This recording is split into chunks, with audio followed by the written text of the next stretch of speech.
this week's technology report is Jona Shreeves-Taylor. Jona has some information about a way Temple is being sustainable with their office supplies. Yes, I do. This is a great program. Thanks, Foluke. When the University Services Building was torn down in 2009, Temple was left with an abundance of office supplies. Through Temple's computer recycling program, students can participate in the supply swap as a way to promote sustainability. Upon signing a pledge to sustainability, participants can then take their pick of office supply items. The swap takes place every Wednesday between 2 and 4 on the 3rd floor of the Tech Center.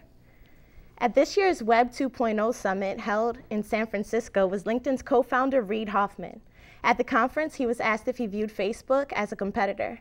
He stated that LinkedIn has stayed true to their original focus on professional networking, making Facebook no competitor to the career tool.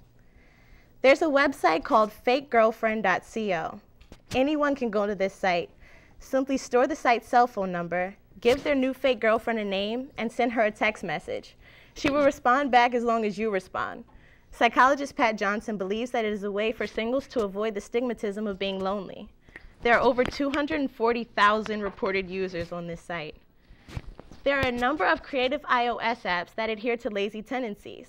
Snooze is an application that allows you to donate 25 cents to a number of charities every time you choose to sleep an extra 10 minutes. Another lazy iOS app is the Crowd Mug. This app allows people to pay cash in exchange for pictures taken at local bars, restaurants, and social events. I feel like having an application that helps you be lazy is actually more work. Yeah, I agree. I'm not sure I would ever use something like that. Thank you, Jona. Still to come on Temple Update, a look at Temple's leading football player. But first, here's Update's Molly Moran with this week's list of the top 5 places to visit in Philadelphia. Has marked the first month since freshmen settled and moved into their new homes at Temple. It is time for students new to the city of Philadelphia to start exploring what is in their own backyard. That brings us to the top 5 attractions in Philadelphia. Coming in at number 5 is the Liberty Bell Center. It offers a wide range of historical backgrounds about the Liberty Bell, and as well as a chance to see it up close and personal. And our number 4 attraction is the Constitution Center. It is an interactive history museum located conveniently right next to the Liberty Bell Center and Independence Hall. Number 3 is the haunting Eastern State Penitentiary. With Halloween right around the corner, the number 3 choice is a must-see. Following number 3 is Love Park. Whether on a date or just taking a stroll, this location is a great place to stop and admire the city. And our number 1 attraction is the Philadelphia Museum of Art. This iconic museum will leave you feeling like a true Philadelphian. And while you're there, don't forget to run the stairs like Rocky. Philadelphia is rich in history, entertainment, and amusement. Everyone who lives in the city should take time to check out the unique things it has to offer. This has been The List. I'm Molly Moran. Temple Update will be right back.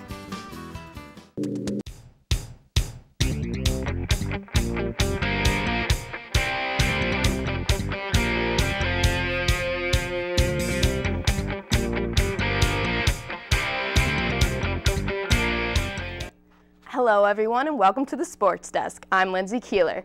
Not the best week for Owls fans out there. Let's get started with the football team who traveled to Ohio to take on the Bowling Green Falcons. The Owls had one of the sloppiest games of the season. Not only did they fail to score in the first quarter for the first time under Adazio, but they also racked up a season-high 12 penalties for just under 100 yards for their first road loss of the season. Even though the team tied a season low in points, they still had some highlights. Temple running backs Bernard Pierce and Matt Brown still had big games. Brown led the team with 119 yards, and Pierce scored another touchdown to take sole possession of the total points record. The Owls sit at 5-3 overall and 3-2 in conference play. They have a bye week coming up, so the next game will be played on Wednesday, November 2nd at Ohio. And Settles and the Owls had their hands full this weekend for Senior Day. It was the battle of the A-10 unbeatens.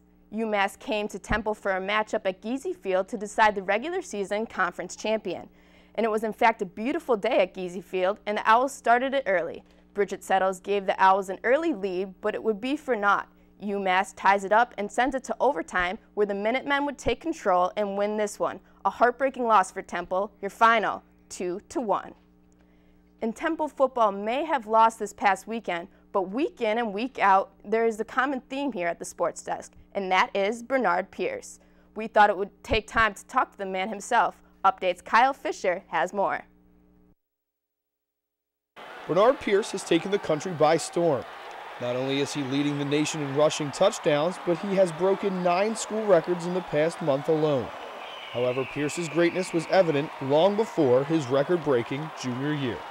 The second that Bernard Pierce stepped onto this field, his teammates knew they were seeing something special. About 3 plays into his freshman year. It was jammed inside and he just bounced outside and hit the sideline, and just look at him, and he's moving pretty fast. It probably took me like a year. A year to realize. Just because you know how if someone you're competing with, you always think you're better than them. You're not really worried about how good they are. You're just worrying about outdoing them. Even Pierce realized he stood out from the crowd at an early age. I would say probably middle school. And when I noticed I was a little bigger than everybody, a little faster than everybody, like a step ahead of everybody. So Pierce owes his success to more than just his natural ability. He also works hard on and off the field to become more of a complete player and teammate. The growth's been exponential. Every year he's come in, he's tried to work better on something and try to expand his game and his overall football knowledge. It's just positive energy, just juice. He's one of those guys you want to be around, you know what I mean? He's a good person, you know. You could talk to him about anything, and anybody who has a question for him, he'll answer it, you know. Anything you need, he'll do it for you. And guys, hopefully, I have faith that the Owls will be able to bounce back from that loss. Yeah, that was very disheartening. Yeah, hopefully. Thank you, Lindsay. Still to come on Temple Update, a look at Temple's bell tower music. But first, here's Simone Cucurullo with this week's music trivia, all about the spooky music of Halloween.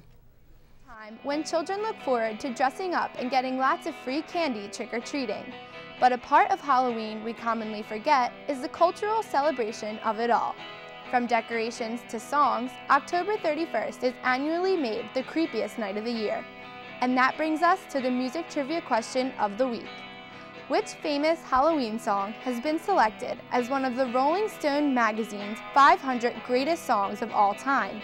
Was it A, I Put a Spell on You, B, This Is Halloween, or C, Werewolves of London?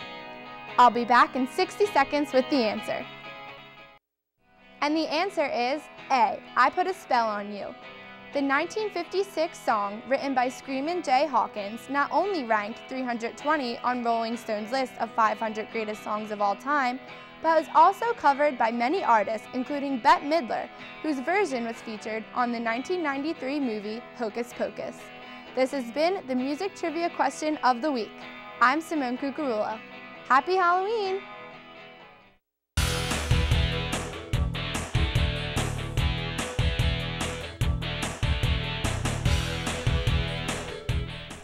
And Lindsay Keeler is joining us again with this week's entertainment report. And you have information about a dance company that's coming back to its hometown. That's right, it's going to be a really cool event. Philadelphia will be able to enjoy the dance moves of Philadanco this fall season. The premier modern dance company will be returning to the city of brotherly love after a 40-week tour around the world. New dancers and ballets will be combined with signature works in their For Your Pleasure program to mark the dance company's 42nd year. The group will be performing at the Kimmel Center November 4th to the 6th. And it's that time of year again. People are picking out costumes, buying candy, and of course, seeing the latest horror movies. One horror flick to look out for is Paranormal Activity 3. The third installment of the franchise may have had a low budget, but was a hit at the box office, bringing in more than $54 million this past weekend. The threequel is set in the 80s and revolves around a similar plot of found home video of sisters who befriend an invisible figure that is sure to leave you spooked for the Halloween season. And Temple University hosted former Saturday Night Live cameraman Jan Kassoff on October 26th. Behind the scenes at Saturday Night Live gave students the opportunity to hear some of Kassoff's personal experiences. His discussion includes sharing stories about working alongside stars and the evolution of the show itself. Kassoff gave students an inside look at the workings of the control room of NBC's hit live show and left room at the end for a Q&A session.